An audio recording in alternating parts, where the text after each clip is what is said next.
you may go to the second part of our Yes. discussion So, that and you I was prepared about to some say, slides speaking of for us. freedom Yeah. and academic integrity, I when I had quite an experience on my trip from Germany on the airplane because the airplanes now have reasonably good internet support, and you Yeah. can get into. And so I'm sitting there, and the first thing I get is an article that was just published by the Bulletin of the Atomic Scientists. That uh, if I want to be, it was so inaccurate that it wasn't even wrong. I mean, it was just completely without merit. And of course, a day later, I'll show you. I'll show you this in some slides. So a day later, I get an email explaining to me how the bulletin is this expert source of expert scientific information, and give them money. You should give them money, and because they are real expertise and they are informing our society about the critical national security issues that we should all be concerned about. So it's quite an interesting set of issues that have come up. Let me, why don't you just show the slide number one? Okay, so there are serious errors and misinformation in this Bulletin of Atomic Scientists article about a false alert that occurred in 1995 in Russia. It was an alert. I'll discuss it in some detail depending on how much time we have. And uh, the article said nothing correct about this false alert, nothing, and it provided no information about what the false alert was. Instead, it had all kinds of discussions about how this false alert occurred when Chechnya, when the Russians were losing a war in Chechnya, how the Russian economic downturn, all of these things that had nothing at all to do with this false alert were somehow rolled into this article as somehow being associated with the false alert. It was just amazing. It was a totally amazing fabrication of irrelevant things that may have occurred at the same time, but had nothing to do with the false alert. It was just remarkable. Now, in all fairness, I want to take a moment to point out that this article was written by two very young, very junior people. I won't talk much about them, but I'm a little concerned, quite honestly, because they did such a bad job. I feel bad for them because these people are young scholars, and you could argue they should have known better. But my first question is, since I'm an educator, is how did their supervisors or the people they deal with let them do this? What was the role? I mean, one of them's from Princeton. She's Maybe in. they're working for some sort of NGOs. That's why. Well, maybe, but one of them is from Princeton, the Science and Global Security program there, which if you look at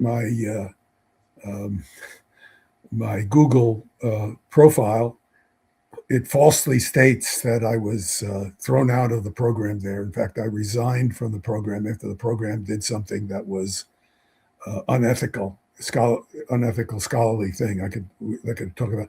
And so I resigned in protest, even though I was 30 years on the board of this program. So it wasn't as presented in my. I'd have to spend all my time correcting these false statements that get into, Wikipedia. Or, it's really disturbing. But anyway. This article was simply ridiculous.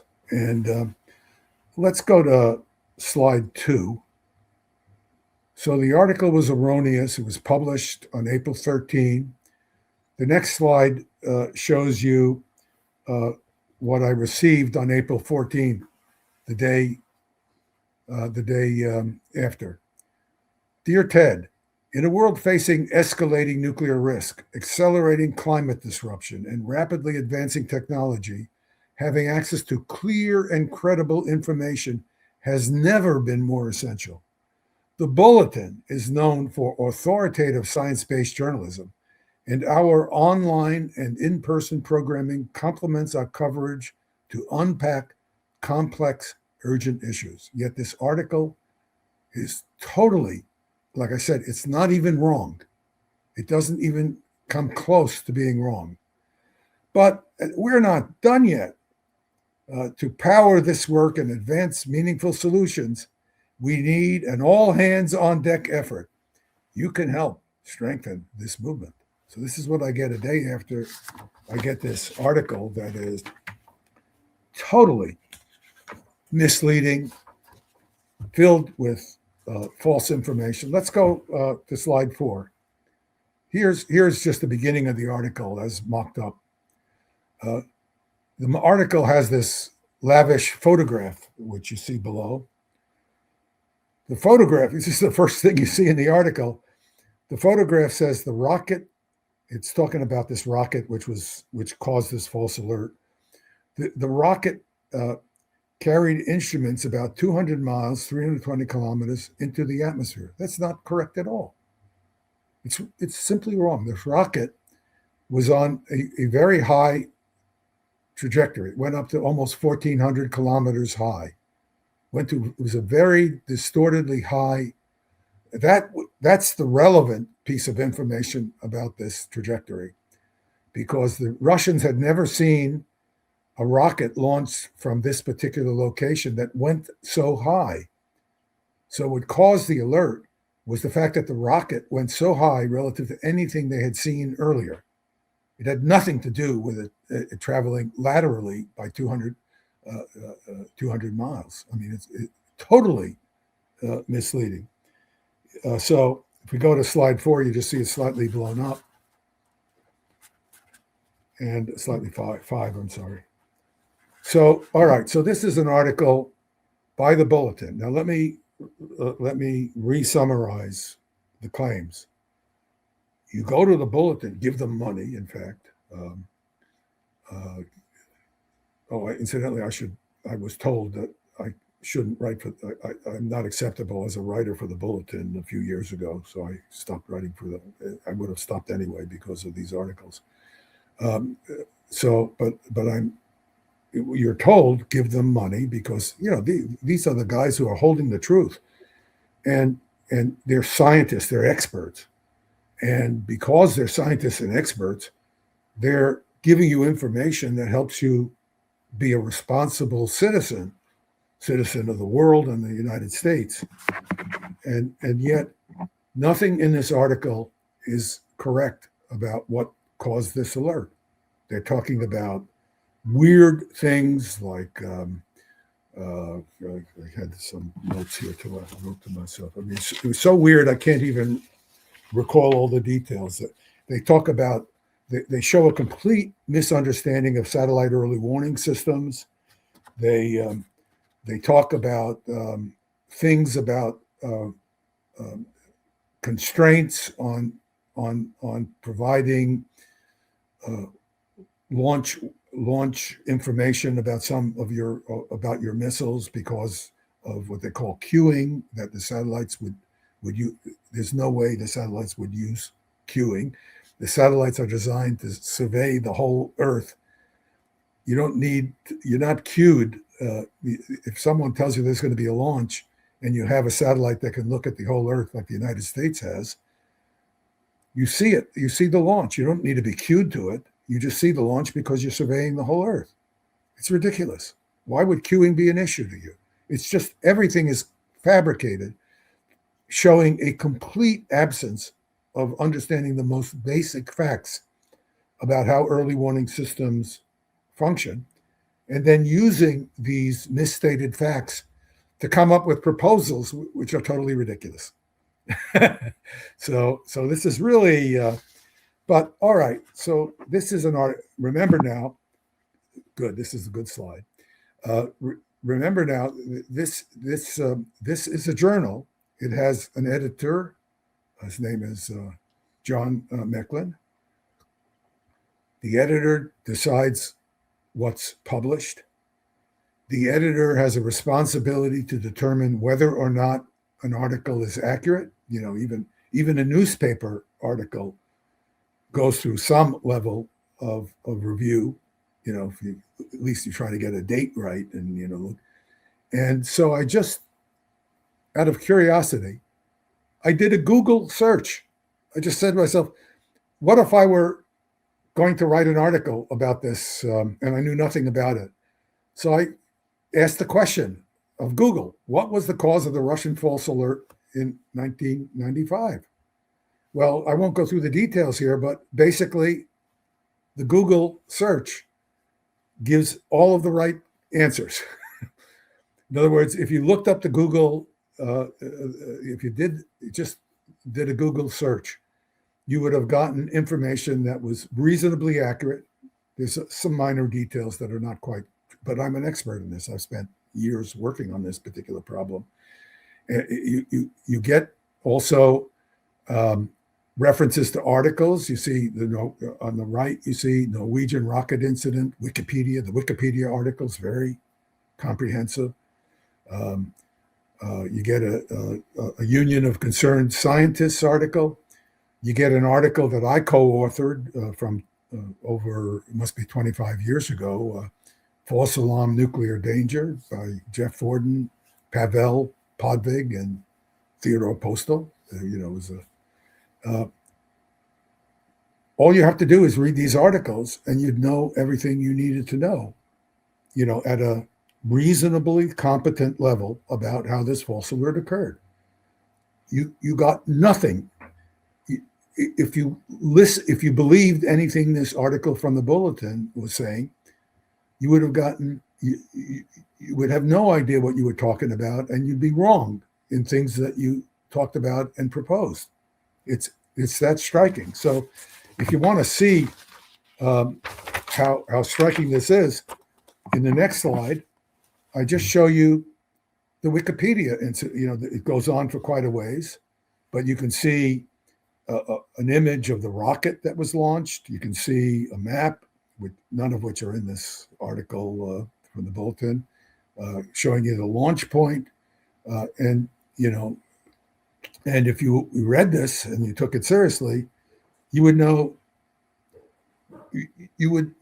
infinitely more than the authors of the article know, because it's clear they don't understand all of these basic facts of information.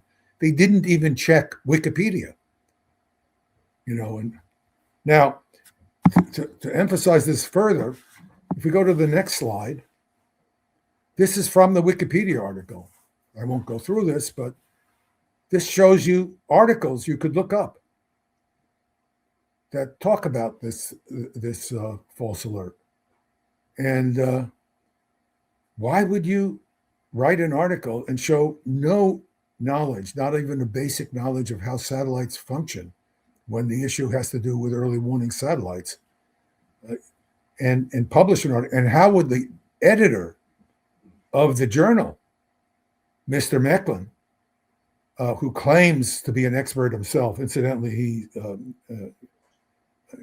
he's not my favorite person, so I'll use my own language. He's technically illiterate. His word is worthless. You know, I dealt with him as an editor. He would tell you one thing and do another. He would try to mislead you when he was editing an article. I mean, this is not, I've never dealt with an editor who did this before. This guy's unique. And then he publishes this article, which was clearly not even a child could have fact-checked this article and found it was just nonsense. A child. You get a bright high school student who knows how to use, ChatGPT or something, and you would know that this article was nonsense. This is the Bulletin of Atomic Scientists. It's telling you what the that it's an expert organization. It's touting itself as a scientific national security source of wisdom, and it's publishing total nonsense. Total nonsense. If you go to slide 9, it's just an image from another article that I had written about this 10 years ago. But slide 10 gives you some points that I want to make. First of all, what is the problem and how can it be solved at the Bulletin? The Bulletin has a long history. I was writing for the Bulletin over 40 years ago. At that time, there were serious people involved in overseeing the Bulletin. Now it's a social club. It's a social club of people who are telling themselves they're good people. You know, they know better than you and I. And they're going to tell us how to manage the world and do good things to keep the world from being destroyed by nuclear war or climate change, another issue I'll mention briefly. So point number 1 is this article is only one example of articles that are routinely published by the Bulletin, where the scientific accuracy and its contents are in error or completely without merit. This is only one article. I could come up with zillions of articles. And I'm going to try to talk to the board of the Bulletin. So I'm saying this publicly. If I don't talk to the board of the Bulletin, it's not because I'm not willing to. It's because they're not willing to talk to me. I'm a scientist of some repute, and I think I can tell them things that they should want to know. So I'm planning to talk to the board. We'll see if that happens. You can ask me about it sometime in the future. All right, the Bulletin, I know for a fact that the Bulletin has no process for reviewing articles, none. Now, any journal that purports to be a scientific journal has an extensive review process. And the reason you do that is even if you're an expert, you want another expert. I've always endured. In fact, the reason I was told to go, that they will not, that the editor, Mr. Mecklin, will never, doesn't want me to deal with, doesn't want to deal with me ever again, was because I was insisting that he get an article he didn't want to publish reviewed. Then it turned out he lied to me. Incidentally, I have all the emails, so anybody who wants them. He lied to me about the review process because he didn't get reviewers. And then he tried to claim that the review process was secret. Now, this is such a joke, it's hard to. The review process, the identity of the referee is generally kept from the author for obvious reasons. But you don't keep the review secret. The review has to be. In fact, I resigned from the Princeton group because I found out that they had reviewed they had used a slanderous letter against me that was secretly sent to them against me and the article I was trying to publish, and that they had never told me about the letter and never informed me about them using it for their review. I said, if you're going to do this, you are violating the principles of refereeing. This article contained amazing statements about me. For example, I was a Holocaust denier. I actually got a hold of this letter. A Holocaust denier. So this piece of garbage who wrote, and they looked at it, they treated this letter as if it was serious. Keep in mind that I was on the board of editors. I wasn't, it has to be separated in this case because I was publishing in the same journal. I was on the board of editors for 30 years. The 3 editors who were involved in this case were all former students of mine. Now, let me tell you, Nima, I ever get a letter telling me that Nima is whatever, I don't care what it tells me. If I ever get a letter that's being circulated behind your back I promise you that you will be the first person to receive a copy of it. That's not appropriate. It's not appropriate to keep slander behind a person's back secret. Someone's writing secret letters behind your back. I don't care if it's true. You have a right to know about it. Yeah. So this is the kind of outrageous behavior I've been subjected to by the Bulletin and actually the Princeton group too. And of course, this one of the authors is from Princeton, so from the Princeton group. So anyway, let's go back to slide 10. All right. Let me make a point here. I've also done a lot of work on climate change. I haven't talked about it. That's another discussion. But I know quite a bit about climate change, the scientific foundations of climate change. I can tell you that the articles on climate change in the Bulletin are almost always nonsense or outright misinformation. Okay, and I have tried to make that point to Mr. Mecklin,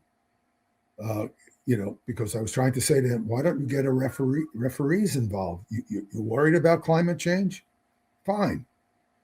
Have some people who know something about the science reviewing articles that you publish instead of publishing any piece of garbage by somebody who has a concern that's based on their ignorance. They write the articles are typically a concern that's based on the ignorance of the individual writing it. I don't understand why the weather is what it is today. It must be climate change. It's incredible. So this Bulletin is telling you, as you would see from the letter I showed you, they're telling you about nuclear safety and nuclear war and climate change, and none of it is backed up by any form of academic expertise reviewing these articles. They're just what Mr. Mecklin decides he wants to publish without oversight from any other parts of the Bulletin. So this deals with the Bulletin as a science advisory committee. I don't know what they do. They don't do anything. I wrote the Science Advisory Committee a few years ago before they threw me out. And I said, you're not publishing accurate information on climate change. Here's some articles that you ought to be aware of. I sent them articles. These are refereed scientific journal articles.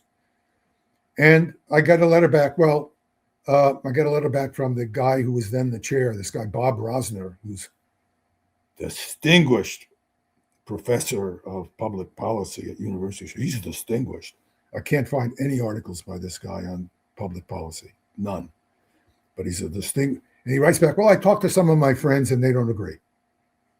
Well, I'm a scientist. You're supposed to be a scientist. What do you mean, your friends? What do they not agree with? So that's the Science Advisory Committee.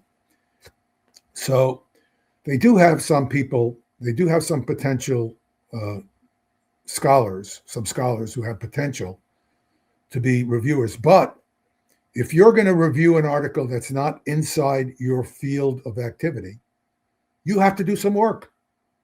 You have the training, if you're a well-trained scientist, you can, a lot of the things I've talked about, over the few years I've been doing things on the web are things I learned about. I'm a well-trained scientist. I can go and look something up. I can very quickly understand it because I have all the technical foundation to understand something that would take a person without the training a long time to understand. And it's good for me, frankly, because it broadens my understanding of all kinds of issues that I should know about, although, we all have limits on our time and energy. And at the same time, I'm able to translate this stuff into solid, understandable technical discussions that the public can absorb and thereby help the public make more informed decisions for themselves. In other words, my objective is to help people understand enough of the basic, accurate facts that they can then decide for themselves what the different policy alternatives could make sense. I'm not here to tell you what to think. That's my position. I'm here to help you understand the issues, and it's your job as a citizen of the world and of your country to think it through and decide what you believe, given your values and the values you think your country should be emphasizing, how you're going to deal with a given set of problems. That's what I try to do. So anyway, that's the situation with the article. Do I have a few minutes to talk on? Yeah, we have. Yeah. Okay, so let's take a jump and talk about what this event actually was, because it is a very interesting event. Let's jump to slide 29.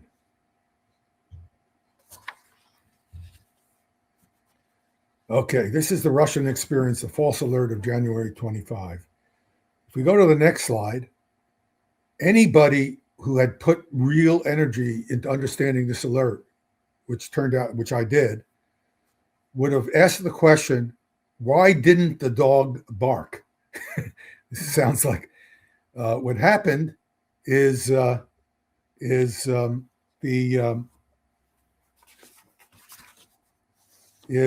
rocket. Let's go to slide 31. A rocket was launched. This was a 4-stage rocket. I won't spend a lot of time talking about this rocket, but if we go to slide 35, we would see this is the powered flight profile of the rocket. And basically what happened is, if you look at the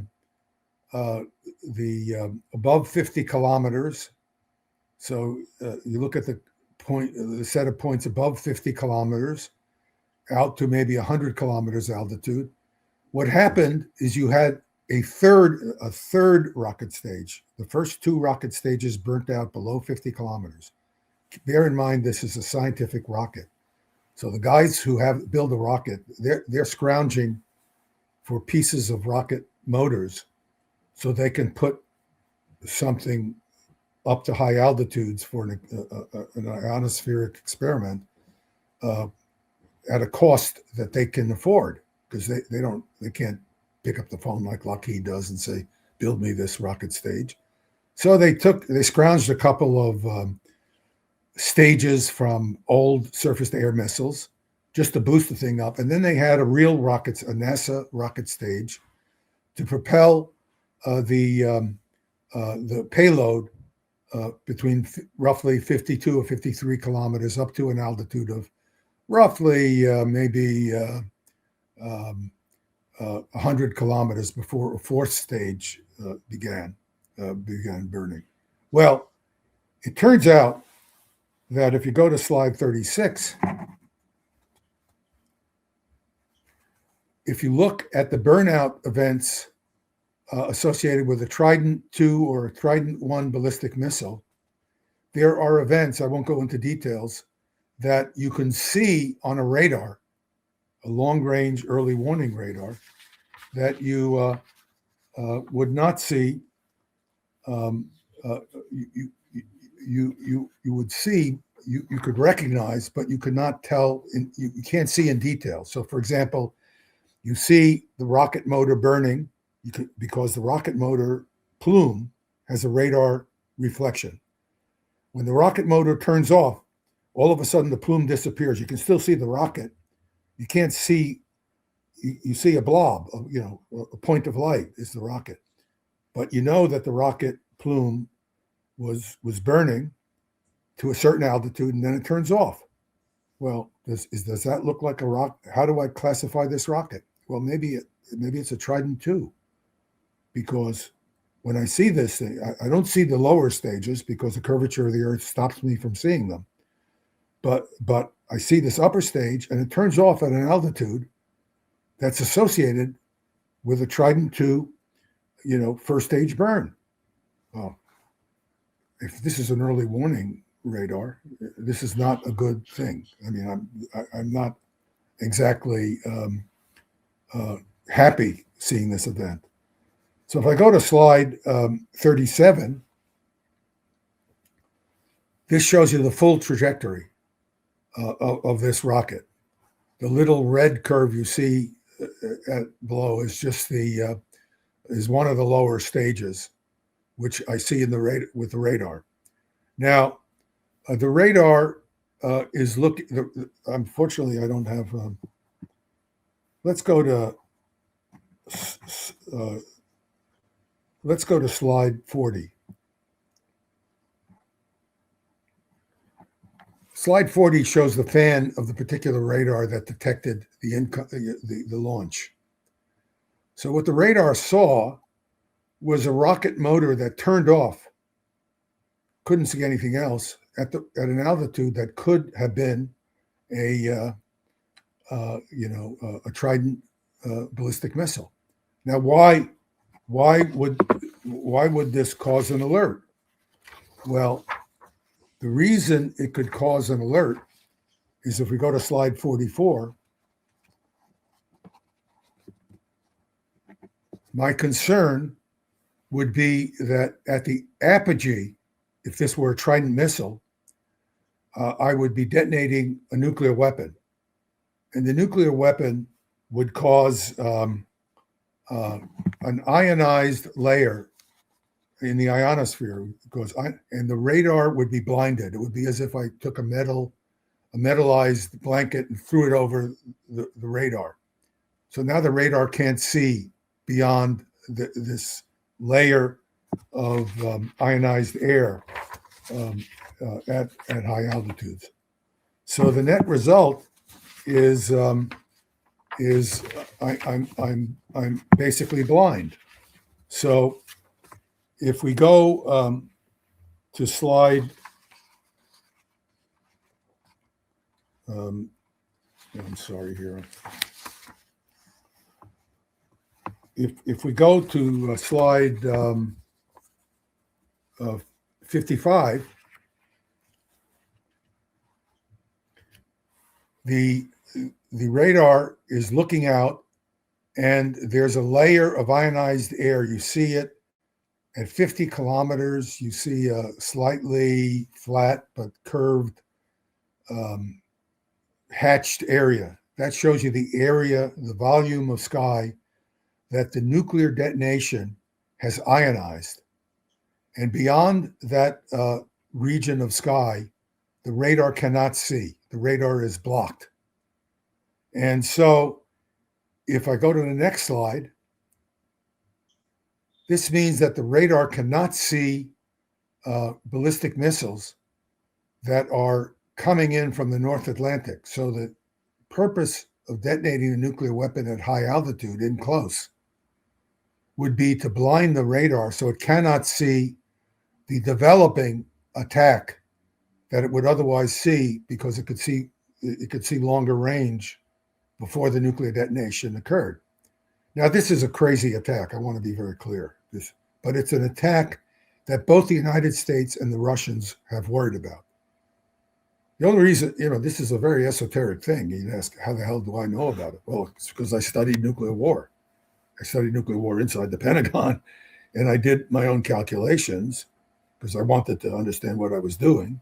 And so when I saw this, I knew immediately that the Russian response was due to the danger of this unknown rocket being part of a precursor nuclear attack on Russia. That's what the system was responding to. I gave a talk at a Stanford seminar sometime after I had begun to analyze this. And in the audience was a colonel general, retired, who had been commander of the Moscow Early Warning Center. Lovely man. I got to know him quite well. And he says, "Ted, you figured it out." It's Russian. He says, "This is exactly what we were always worried about when we were in, So now the natural question that I asked is, well, why, let's go back to slide 56. Why didn't the Russian early warning satellites see the launch of these submarine-launched ballistic missiles in the North Atlantic? And the answer turned out, after enormous amounts of work, that the Russian satellites are unable to look directly down at the Earth. There's this technical discussion about why that's the case, and we can't do it here for now. But I mean, if people are enough interested, it could be a subject for further elaboration, because it's a very interesting problem. But the Russians had not solved the problem of looking down at the Earth, which the United States had solved. Incidentally, they still have not solved this problem, which is a great surprise to me. So the Russians have no satellite system that could tell them that they're under attack from the North Atlantic. The warning of attack from the North Atlantic they have is from their radars. So tampering with those radars, like the Ukrainians tried to do in Armavir, there was a radar looking south in that case into the Indian Ocean, attacking those radars or tampering with it could precipitate a high level of alert in the Russian warning system, because the Russians would say, why is this happening? Who's doing it? I don't know that drone is American, that closed the radar down, or if it's Ukrainian, or, this is how I got into this strange internet business that I'm now in, because what happened is I was so disturbed when the Ukrainians attacked this radar, this Russian early warning radar, that I started writing people like Jeffrey Sachs to try to get them to alert the appropriate, because I knew Sachs has contacts at the White House. And I knew from my earlier experience with the American intelligence community that people in the White House did not know anything about their own early warning system and did not understand the limitations in the Russian early warning system. I was involved. There's a whole interesting story there where I discovered this. I was asked by the Clinton administration to review what the Americans knew about the Russian early warning system, because the Clinton administration was in thinking about early warning cooperation with the Russians.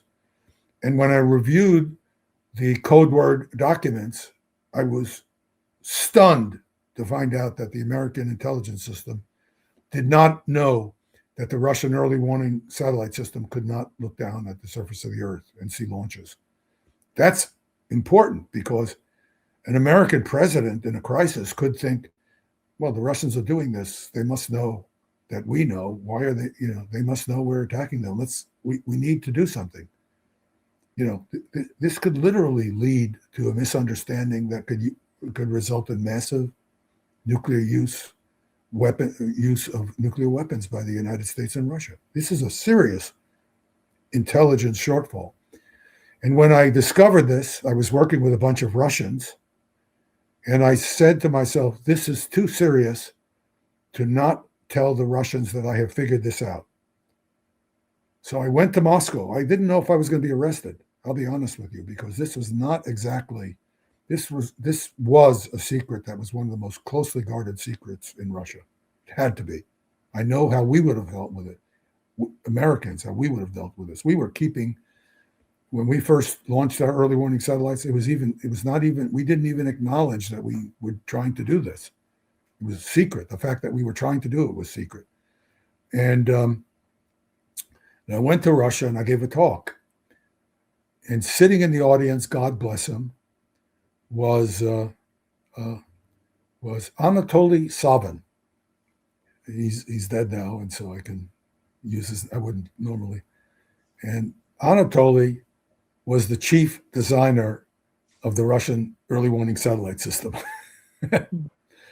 Now, I was sitting there giving this talk to a group of people in an organization called Komieta. Komieta is a giant government-run and owned organization, which is the equivalent of Lockheed, Raytheon, everyone else combined, but owned by the government, which is the right way to do it. You don't want these guys deciding what's good for your national security like we do. So he's head of this thing. He's been decorated multiple times for his work during the Great Patriotic War and otherwise. He's a serious communist. I mean, he and I, we had a very good relationship. For some reason, he just took a liking to me. And so I would joke with him about it, a serious man though. And he's sitting there and he says, Ted, you got the surveillance areas in your analysis. The shape is wrong. The shape is wrong. Well, what he told me is how the scanning system worked, because I knew there were two possible shapes for the areas that I believed they were looking at, which were very limited. It wasn't the global system. So there's no question, none at all, that Salvin knew exactly what he was doing. He was telling me, you're right. And the reason he was telling me, you're right, is he understood that what I was trying to do was start a cooperative program. I was going to the Americans and saying, this is not good for American security as well as Russian security. If the Russians accidentally attack us because they think they're under attack, the United States is destroyed just as well as Russia. So it's in the American national security interest to try to help the Russians solve this problem. And I've been working on this problem 25 years and getting nowhere. So this is an issue. So when I see this Bulletin article, and they're telling everybody they're such experts, they've already told me, you're verboten, you're dirt. We don't want to talk to you again. We don't want you dirtying up our club. I felt that, it's important that people be alerted to this. And I hope if you have audience members who read the Bulletin, and I suspect you do, because you have a pretty highly informed crowd, they should write letters about this particular discussion we're now having. They should write letters to the Bulletin and demand that they do a proper job, or cease and desist, just close down, and don't falsely represent yourself as an organization that's giving people accurate information. You are not doing it. You are lying. You are misrepresenting yourself as experts on matters that you have no knowledge of. And that is immoral. It's also dangerous. If I tell you, I know that bridge is okay, but in fact, the bridge is not, and it's going to fall down, I am immoral telling you to go ahead and use the bridge. And that's what these people are doing. This is immorality on a massive scale. And the Bulletin needs to correct its act. That's my bottom line for this discussion.